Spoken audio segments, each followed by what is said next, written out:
조갑제TV 시청자 여러분 안녕하십니까? 저는 조갑제닷컴의 조사별입니다. 2023년 6월 7일 오후 4시를 가리키고 있습니다. 천안함 최원일 전 함장을 향해서 있을 수 없는 막말을 했던 더불어민주당의 권칠승 수석 대변인이 망언 이틀 만에 오늘 공식 사과했습니다. 그러나 그 내용이나 형식 면에서 정말 성의 없는 수준인데 한번 살펴보겠습니다. 자, 이틀 전에 이런 망언을 했죠. 부하들 다 죽여놓고 무슨 낯짝으로 이런 얘기를 하는 것이냐, 참 어이가 없다. 이런 식의 정말 해서는 안 될 망언, 막말을 했습니다. 당연히 사과뿐만 아니라 징계와 사퇴가 동반되어야 되는데 오늘 겨우 사과에 그쳤습니다. 자, 오늘 국회 소통관에서 기자회견을 열고 아주 짧은, 정말 참 성의 없다라는 생각이 들었는데, 자, 이런 유감 표명을 했습니다. 자, 한번 보시면 공당의 대변인으로서 부적절한 표현을 사용한 것에 대해서 천안함 장병과 유족들을 비롯해 마음의 상처를 받았을 모든 분에게 깊은 유감의 말씀을 드린다라고 말했습니다. 자, 그러면서 고개를 숙였는데 여러분 이게 충분하다고 보십니까? 자, 그러면서 이렇게 덧붙였습니다. 저는 국회 장관 청문회 과정에서 천안함 사건은 북한의 소행이라는 입장을 밝힌 바 있다라고 말했습니다. 아니, 이 권칠승 수석 대변인은 문재인 정부에서 장관까지 지낸 사람입니다. 중소벤처기업부 장관을 했었는데 당시 청문회에서 내가 북한 소행이다라고 말한 바 있다. 지금 이렇게 덧붙였는데 이 민주당 사람들은 이 천안함은 정말 북한의 만행이다, 북한 짓이다 이렇게 얘기를 안 하죠. 북한의 소행이라는 게 정부의 공식 입장이다. 그러니까 정부의 공식 입장은 그런데 내 생각은 달라. 은연중에 이런 뜻을 내포하고 있죠. 그렇기 때문에 항상 정부의 공식 입장이라고 하면서도 항상 뒤에서 다른 말을 끊임없이 해왔고 아직까지도 이런 음모론을 퍼뜨리고 있습니다. 얼마 전에 지금 이 사태의 원인이 되었던 그 이래경 민주당 혁신위원장이 임명되었다가 결국 사퇴를 했었는데 천안함 자폭설을 들고 나왔죠. 천안함이 자폭한 것 아니냐. 아니 그러면 우리 군이 스스로 자기 장병들을 죽였다는 얘기입니까? 그래서 이런 어이없는 음모론을 퍼뜨리는 인사를 그것도 민주당 혁신위원장에 임명한 것에 대해서 최원일 함장이 비판 의견을 냈다가 이런 막말, 망언을 들은 것이었습니다. 자, 권칠승 수석 대변인입니다. 그냥 의원도 아니고 그냥 대변인도 아니고 수석 대변인이면 그 당 그리고 당 대표의 생각을 그대로 전달하는 사람이죠. 이 사람의 입에서 이런 망언이 나왔습니다. 무슨 낯짝으로 그런 얘기를 한 건지 이해가 안 간다. 낯짝이란 단어를 썼습니다. 무슨 낯짝으로 그런 얘기를 하는 것이냐. 정말 해서는 안 될 막말이죠. 게다가 부하를 다 죽이고 어이가 없다. 부하들을 다 죽였다라는 표현을 썼습니다.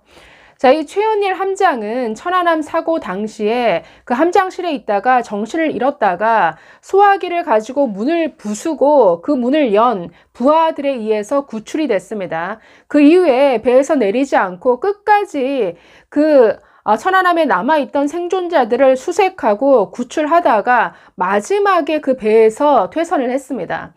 아니 끝까지 부하들 한 명이라도 더 살리기 위해서 애쓰다가 겨우 목숨을 건진 함장, 이거는 훈장을 줘야죠.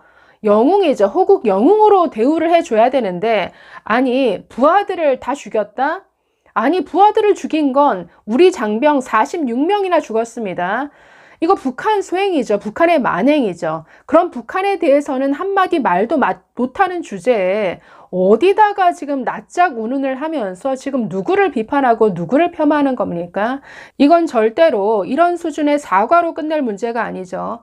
반드시 대변인직에서 사퇴해야 될 뿐만 아니라 국회 차원의 징계가 반드시 따라야 됩니다. 이런 식의 망언이 또다시 되풀이되는 일을 원천적으로 막아야 하는 것이죠. 아니 민주당 인사들 걸핏하면 5.18에 대해서 조금이라도 다른 시각, 다른 의견을 표하는 것에 대해서도 무조건 망언이라고 마녀 사냥을 얼마나 많이 해왔습니까? 그런데 천안함에 대해서 이런 수준의 이건 망언 이상의 이건 모욕이죠. 그것도 호국 영웅을 모욕하는 행위입니다. 이적행위죠. 이건 절대로 그냥 넘어가서는 안 될 문제이고 국민의힘도 이에 대해서는 반드시 강하게 목소리를 내야 됩니다. 자, 그래서 이런 짧은 유감 표명을 하고 인사하고 물러갔는데 기자들이 질문을 했습니다. 앞으로 대변인직 계속 수행하는 겁니까? 국민의힘에서는 징계를 요구하고 있는데 어떤 입장입니까? 최현일 전 함장을 만날 겁니까? 이런 식의 질문을 던졌지만 그냥 대답 하지 않고 빨리 자리를 떠났습니다. 그래서 오늘 있었던 이 이틀 만에 나온 이 늦은 사과도 너무나 성의 없고 지극히 형식적인 수준에 그쳤기 때문에 이건 절대로 그냥 묵과해서는 안 되고 반드시 징계까지 가야 되는 사안이죠. 자, 오늘 이런 민주당을 향해서 비판의 목소리가 참 의외의 인물에서 나왔습니다. 한동훈 법무부 장관. 자, 오늘 한동훈 법무부 장관은 그 정부 과천청사에 출근하는 길에 기자들로부터 질문을 받고 이렇게 답했습니다. 천안함 피격을 자폭이라고 한다든가 천신만고 끝에 동료들과 생환한 천안함 함장에 대해서 동료들을 죽이고 왔다는 식의 지독한 역사 왜곡과 폄훼를 공당히 해서는 안 된다라고 말했습니다. 자, 그러면서 또 이렇게 말합니다.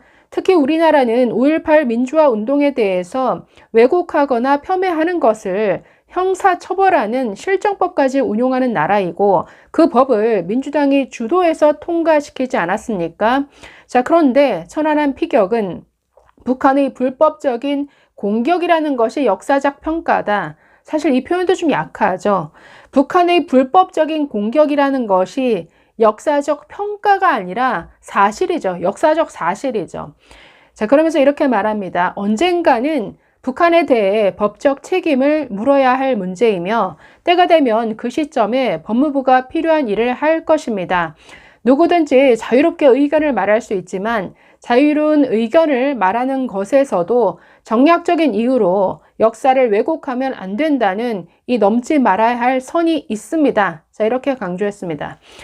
자, 그래서 5.18에 대해서는 역사를 왜곡하거나 폄훼하는 것 형사처벌까지 하는 법을 통과시킨 민주당이 천안함에 대해서는 이런 망언과 이런 왜곡을 서슴지 않는다. 이런 날조를 서슴지 않는다. 이것도 똑같이 처벌해야죠. 자, 서해에서 표류하다가 북한군에 의해서 피살당한 해수부 공무원 고 이대준 씨의 형 이래진 씨도 페이스북에 글을 올리고 문재인 전 대통령을 향해서 이런 비판의 목소리를 냈습니다.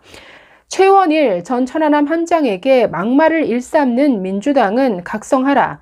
대통령이라는 자가 문재인이죠. 문재인 그리고 국군 통수권자가 적대국에 무참히 살해당했을 때 뭐하고 자빠졌는지부터 밝혀라. 국민을 더 이상 모욕하지 말아라. 아니, 최원일 전 함장 끝까지 배에 남아서 한 명이라도 더 살리기 위해서 애쓰다가 마지막에 남겠다라고 하는 걸 억지로 부하들이 거의 끌고 가다시피 해서 최원일 함장을 구출을 했습니다. 자, 그런 최원일 함장을 향해서 이런 망언을 하는 민주당. 그런데 당신들은 뭐 했느냐? 우리 동생 죽을 때 그때 청와대에 있었던 문재인 그때 뭐 하고 있었느냐? 뭐 하고 자빠졌는지 한번 밝혀봐라. 이런 얘기죠. 자, 계속 보시면 그러면 문재인 전 대통령과 민주당은 해수부 공무원 북한 피격 사건 때 저지른 만행은 무엇으로 항변하려는가? 대국민 앞에 석고대죄에도 모자랄 판에 감히 이런 역대급 망언을 일삼는가? 문재인 전 대통령은 뭐 했는지부터 밝히고 민주당은 벌떼처럼 나서서 간첩으로 몰아세웠는지 밝히시라. 니들이 감히 국가 안보와 국민을 입에 담을 자격이 있는지부터 밝혀라. 이렇게 압박했습니다. 이분 입장에서는 정말 치가 떨리겠죠.